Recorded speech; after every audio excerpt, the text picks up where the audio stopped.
Gonna make sure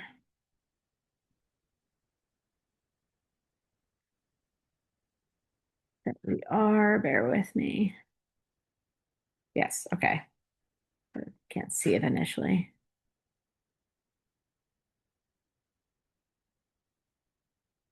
Okay.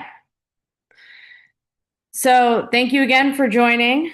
Appreciate it. I know it's good. The weather's getting nicer, so certainly appreciate you taking the time to join us for this important presentation on the art of negotiation, salaries, job offers, benefits, and more.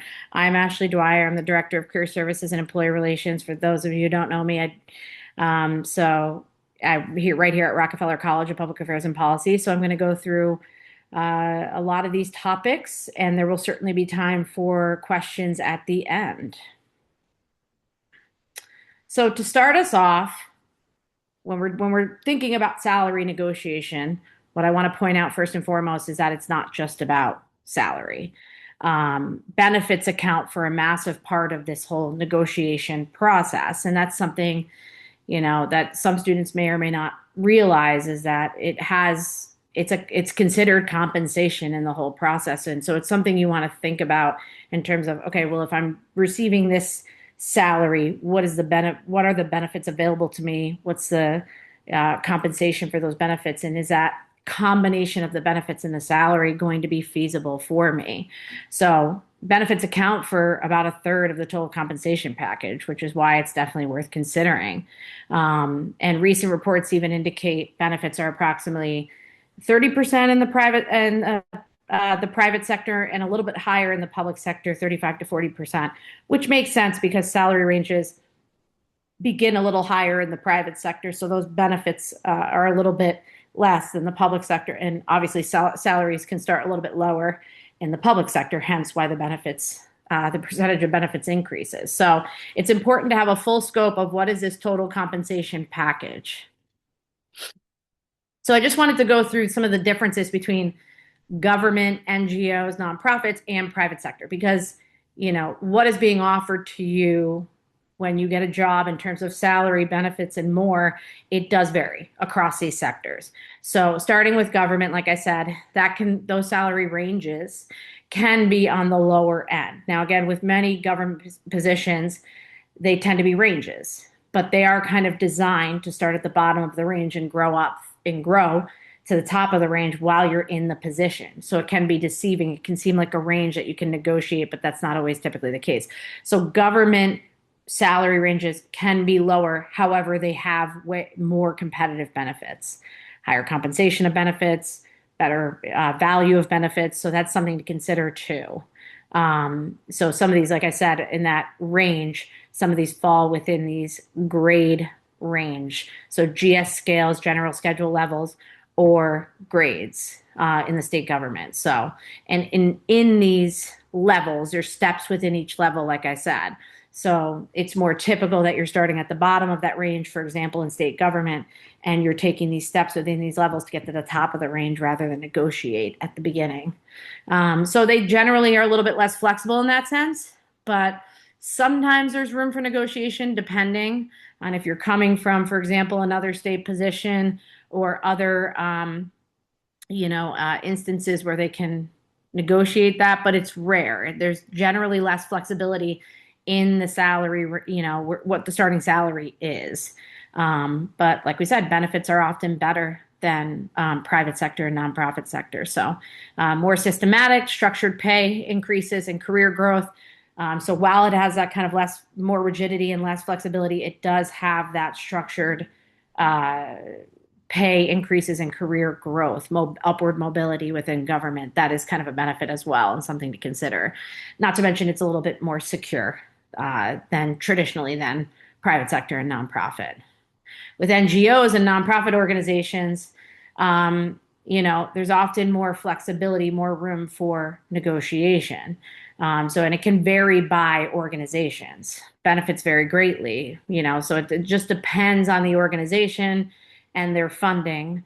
And it can just vary depending on what they're able to do financially. Some nonprofit organizations are reliant on, for example, federal funds. And so in the current landscape, that might make it difficult for them to even hire at the moment, but certainly may be impacting benefit packages. So these are all things you want to do your research on the organizations, either the government agency or the nonprofit or private nonprofit organization or private company, to have an understanding of their financial stability too. That's something that it never hurts.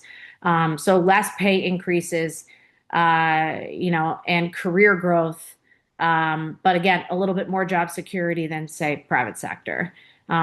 So there's more flexibility, more room for everything as opposed to state. But again, it depends on the organization, and it can very much vary with that. So in the private sector, they start at higher salary ranges, for example, or salaries in general. However, their benefits tend to be a little bit less competitive. Again, it's all offsetting, right? So there's definitely more flexibility in the private sector and more room for negotiation. There's tons of room for that. Again, this does also vary by organization, although private sector is generally for profit, so they generally are in a better fiscal position than, say, nonprofits or government, depending. So, it does vary, but generally speaking, higher salary and less competitive or varied benefits, depending. However, there are more pay increases and career growth. So similar to government, there is more career growth. Government has very structured, systematic pay increase and career growth. Private might be a little bit less structured, but it definitely still exists. With the private sector, again, as opposed to nonprofit or government, there is less job security too. So I want to get into some benefits that can be negotiable as well, right? So generally, and we'll get into this, when you're negotiating the salary, it's upon offer, typically. So it's good for you to know, what can I negotiate once it's being offered to me. So, the medical and dental benefits, those are some of the highest compensation benefits, right? They provide great opportunities for you to have those benefits at a lower cost. And so there's something to potentially, and there's different options usually too. You're usually presented with multiple options for medical benefits, for example, or dental. So that's nice. You can kind of like pick and choose. They're definitely something that can be negotiable. Extra vacation days, that might be something to negotiate depending on the structure of that. Flexible schedule, telework, so basically hybrid arrangement. Is that a possibility? Is that something to negotiate? Yes, it definitely can be negotiable depending. Some organizations, when they post positions, will very clearly say on-site versus hybrid versus remote, and you're able to filter accordingly when you're doing a job search. So that helps significantly in helping you understand, like, how flexible are they going to be with negotiating hybrid, but you still can negotiate that even if the posting is listed as on-site. You can certainly negotiate professional development funding to go to conferences or trainings, opportunities for future advancement. Those are questions you should be asking in the interview too, in terms of professional development opportunities and opportunities for future advancement exist.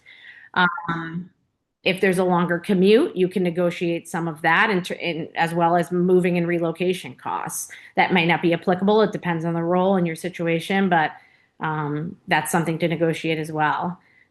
Retirement contributions, you can negotiate that too. Generally, retirement, the medical and dental are the largest chunk of the benefits that are being offered, but these are all additional things, childcare benefits as well, not to mention others that can be considered.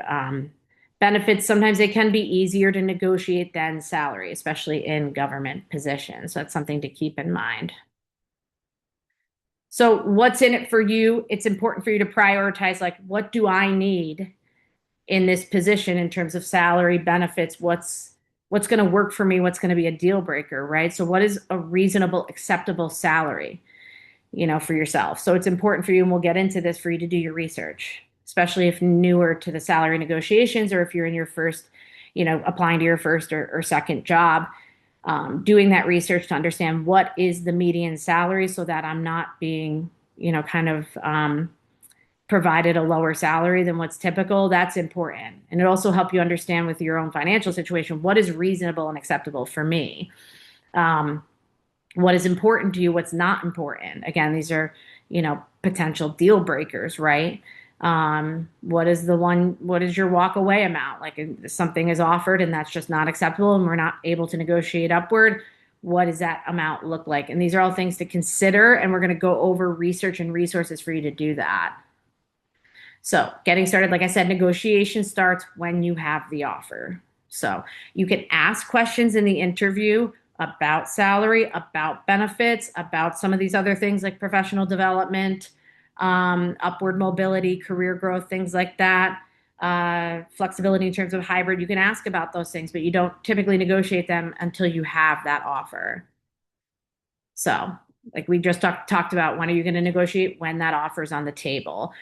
Other times can be if you're in a job during performance reviews or if you're taking on more responsibility. These are other ways to negotiate. Certainly before the end of the fiscal year for many, certainly private, nonprofit, and government, honestly. Before the end of the fiscal year is something you can negotiate too, because that's when organizations are planning budgets and finances and what's feasible for them too. So going into it, you want to treat this as, you don't want this to become hasty or, something that becomes combative, right? You want to treat this as a collaboration. You can only control what you can control. So you can ask things about salary, increased salary or what benefits look like or some of those other things we talked about. And you can ask them on the basis of your own research and your own experience, what you bring to the table. There's obviously so many things you can control, right? So we don't want it to become combative. At some point, if they're not able to meet you where you need to be met in terms of these things, salary, benefits, et cetera, then it might be something to walk away from or consider that, right? So it's not an either or. Establish your priorities and communicate, right? Like I said, you don't want to just come in asking for something. You generally want to back it up with some sort of argument.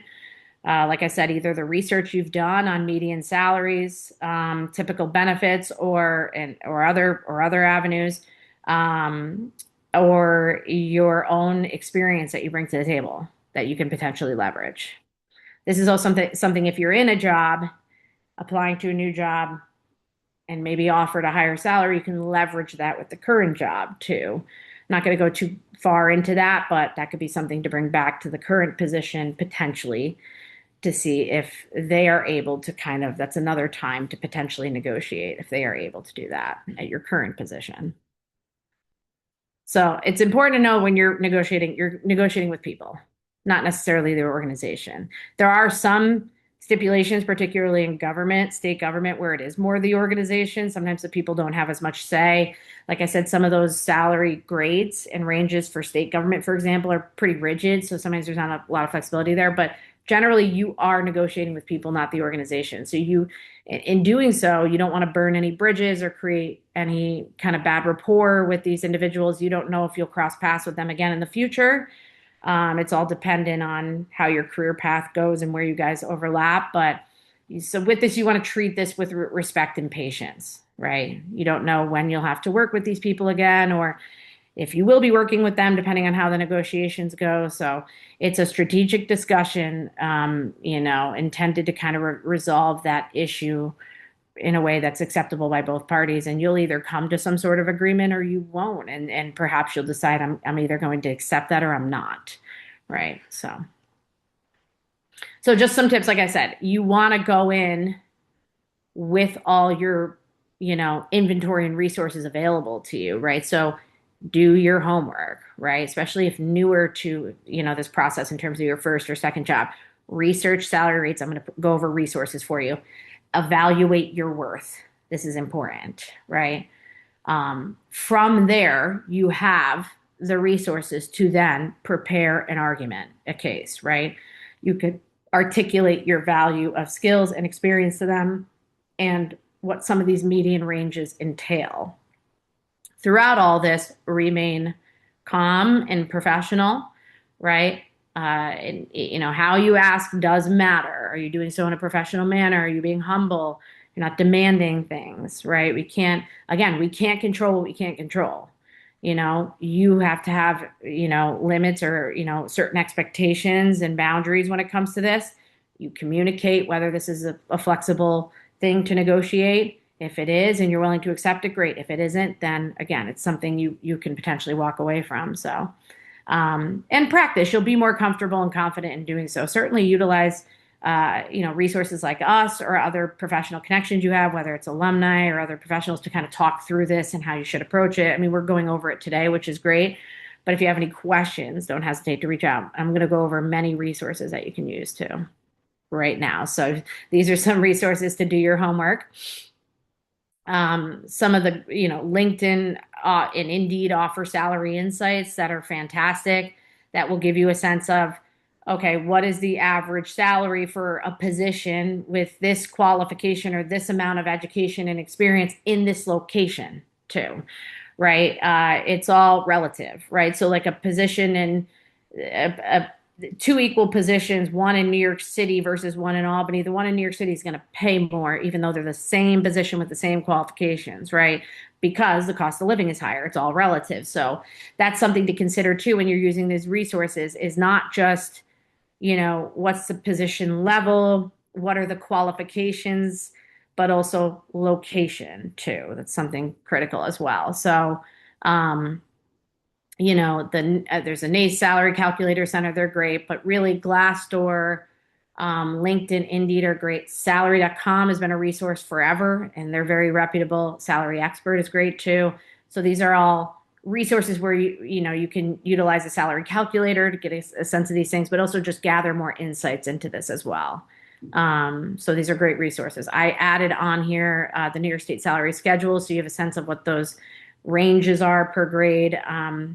And what those schedules look like. But I also just added in the New York State Jobs Portal helps because there is the New York State Pay Transparency Act that came into place, and I'm going to go into that momentarily. And so what that means is many New York State positions are required to indicate salary on the posting. So whether it's a New York State Jobs Portal or you're looking on third-party sites like LinkedIn, Indeed, Handshake, many of those positions, at least in New York State, and it's dependent on, based on this whole new law, will have the salary or the salary range, depending. So that can give you a sense of, before you even applying to position, is this the right fit for me in terms of salary? And like I said, connect with us, do informational interviews with professionals in your field that will give you great insight into this and their experience with this process. Connect with networking contacts, whether it's faculty, friends, mentors, other people you've worked with. And of course, you can schedule an appointment with us to kind of talk through it, particular positions. It can be scary to negotiate, but what you're doing is you're advocating for yourself based on your needs and your boundaries. So it's just a matter of communicating that in a professional way, and that's something we can kind of talk through as well.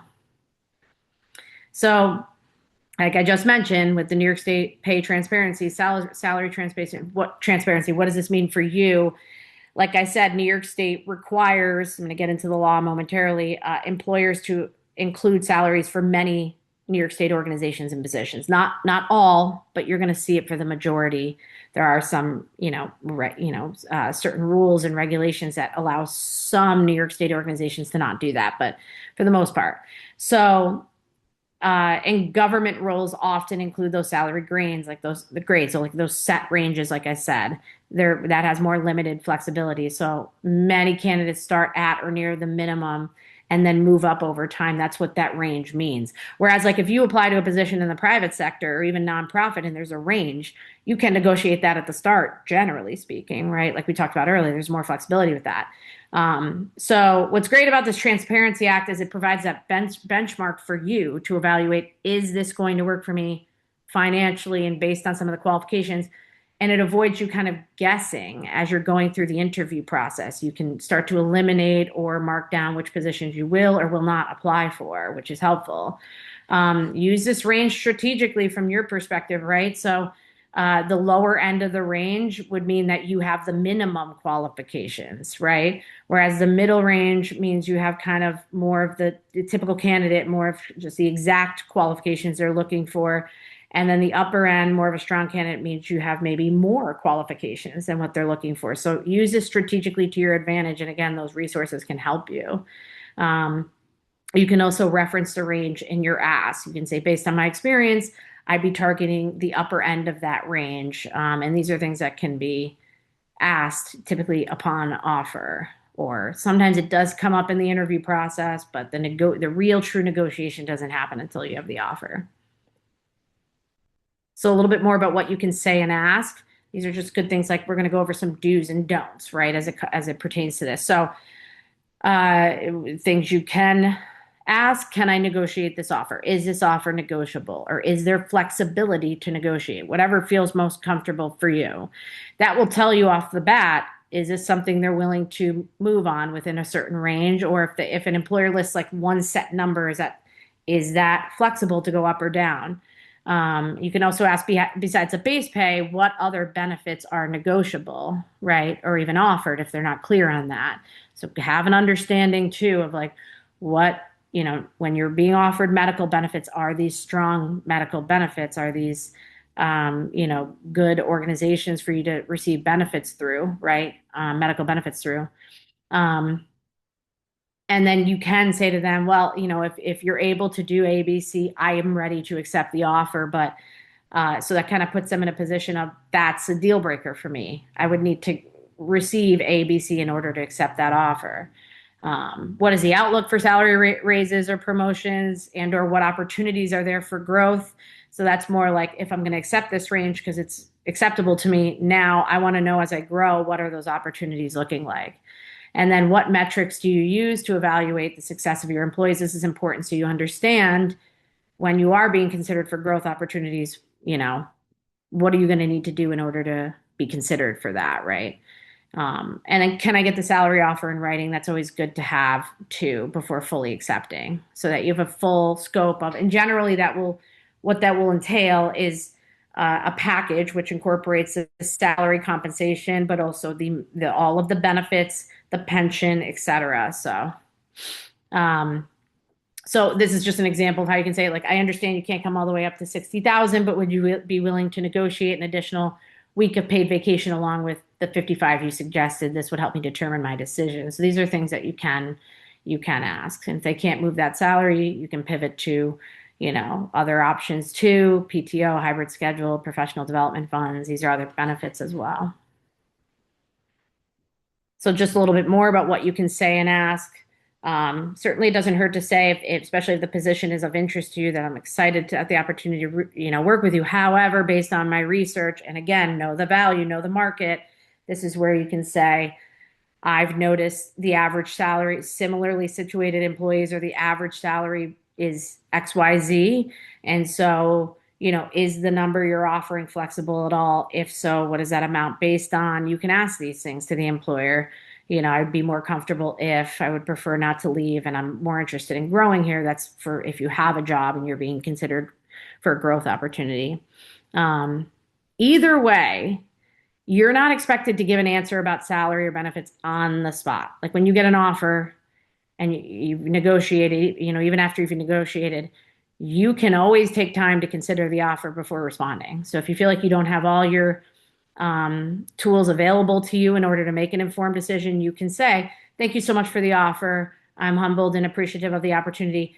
Can I have XYZ amount of time to review it? Or what would be a good time? I would like to take some time to review the offer. What would be a good time for him to get back to you? And generally I have here 24 to 48 hours. That depends on the organization and the opportunity. It can really vary from, like I said, 24 to 48 hours all the way up to potentially a week, depending on the organization and their time frame. So it's something you can ask in the interview too, is like, what is the time frame for the start date? When are you expecting people to start? What you should not do is use personal circumstances as a negotiation tool, right? And so, for example, childcare, that's a benefit. Those are things you can ask about. Is childcare an option? But bringing in personal circumstances with your own childcare experience, and this is just an example, not the best negotiation tool. More broadly asking what is available to you from that perspective. I wouldn't apologize. This could, kind of indicate to them that you might back down from this position. You're allowed to ask, like I said, so it's not something you need to feel sorry about. Try to be confident in the process. Don't lack that confidence. And again, if you go in, information is power. If you go in with that information, that research, then you should have the confidence to firmly state this is what I understand is right. Um, don't lie about a current salary because that can be found out and that can leave you not starting on the right foot or potentially not getting the offer. Um, and avoid saying a number first unless you have strong market data, right? So in some cases, you'll need to give a range. Some employers might say, like, what is your salary range if they're not putting it on the posting? Again, in New York, many postings already have the salary ranges. Um, you can give a range. You just want to make sure it's informed, right? So that's something you want to do your research on too. But I wouldn't pigeonhole yourself to one specific number, right? Because then if it's lower than what they were anticipating paying you or wanted to pay you, they'll take you up on that, right? And obviously not asking for a raise when performance doesn't merit it or it's not an appropriate time, meaning like before performance reviews. Um, I wouldn't make threats to quit. It's more negotiating all the details of what's being offered to you or within a promotional opportunity. Again, confidence, not defensiveness, is key. Again, you can ultimately decide, is this an opportunity I'm going to accept or not? Or is this a company I'm going to stay in or organization I'm going to stay in or not, dependent on this conversation and their flexibility? That's what you do have control of. You can make all these strong arguments, but ultimately, sometimes it works out great, sometimes doesn't, depends. But ultimately, it may or may not work, depending. And so, what you do have control over is what are my, boundaries, what are my deal breakers, can help you decide and, decipher should I stay or walk away, right? So, should you reveal your current salary? So, like I said, the New York State pay transparency law came into effect in 2023. This was great because this kind of enforced employers, many employers, not all, but many, to include salaries or salary ranges in their job postings. And also prevents them, which isn't a new thing, but it also prevents them from asking about your salary history. So no, you do not need to disclose your salary history, and I wouldn't, because again, that can pigeonhole you, similar to just picking a number, right? Yeah, the pay transparency law has been fantastic for that because it sets students know, or students or job seekers know off the bat what is being presented to them. Is that something that's going to work for them or not? Saves everybody a lot of time and energy too. And so that piece about them not being able to ask about your salary, I mean, that was put into place through the New York State labor law in 2020, prohibiting them from asking about the history for prospective employees, and using the wage to consider interview, promote, or hire an applicant. So it's only after a candidate has been extended a conditional offer of employment with compensation, and for the purpose of verifying information, may they request this information. Really, only after that can they ask for that. So it doesn't prevent applicants or current employees from voluntarily and without prompting disclosing or verifying wage. I mean, you're not in trouble if you do, but certainly it's not going to work to your advantage because it could limit you, like I mentioned. So like we talked about, what are some key takeaways here? Do your research, right? Have conversations with people who can help you in this process, whether it's our office, the career services office, or it's connections you made. Maybe it's just a peer who got their first job offer, or maybe it's a professional or faculty that you've worked with, or an alumni or a mentor that you've worked with through your internship, et cetera. Know your value and know the market, right? Understand what's going to work for me, what's not. Write it out, map it out, have a clear cut understanding of that. Practice never hurts. Like I said, remain professional, calm, collected. And then ultimately, it's just making a decision by assessing what is possible and right for you. That's what you can control, So that brings us to the conclusion of our presentation. This is a little bit with our contact information. So certainly if you guys, obviously this is just the start of the conversation and I want to take questions if you have it too as we're wrapping up. But certainly this is our contact information for Rockefeller. So if you're a Rockefeller student, don't hesitate to reach out. You can also schedule appointments on Handshake or attend our drop-in hours. We offer drop-in hours every day of the week. So you can, meet with myself or my staff, Joan, or my colleagues in our office, Joan Marso or Christina Cardona, Zoom or in person. I'm primarily located downtown. My colleague Joan Marso is uptown, and Christina Cardona is both uptown and downtown. So don't hesitate to contact us, reach out if you need help with this process. That's what we're here for, like we said. I go ahead and stop share here. And I'm going to stop and say, are there any questions before we wrap up? Hopefully, this was informative for you all, but I just want to ask about any questions you might have. Hi, Ashley. Yeah. I just want to ask, how can international student negotiate salary if like visa sponsor is involved? How can international students negotiate salaries if visa sponsorship is what? I'm sorry, I didn't catch the end of that. Involved. Is I'm sorry, I'm still not understanding. If it's like if they won't sponsor, is what you're If saying. yeah, I meant to say like they're giving you a lot, like they're sponsoring you, so they might Oh, I not. see. I Yeah. see. Like, do you have the room to negotiate salary if they're offering to sponsor you? Yes. Yes, you do. Now, the reality is you do. You have the same worth as a domestic candidate, right? Obviously, you're in a circumstance that requires a visa sponsorship, which does cost the reality is it does cost the organization money to sponsor. So you absolutely have every right to negotiate and do it with the information in your hand, the research, you know, you want to really then prove your argument by backing it up with concrete research. But the reality is they do pay more for that, so that could lead to them being less flexible with negotiation. Yeah. Mm. But it's Thank you. not something to shy away from. And it's not negotiating a salary, like I said, it's upon offer, right? So the offer has been given to you. It's not gonna, if you ask the question, and I know there's a fear with students if I ask, will they take that offer? Wait, no, that's incredibly rare. So, it's upon offer. You have every right to ask the question. You have every right to know your worth. Being in an international student status, that's just that has nothing to do with your worth.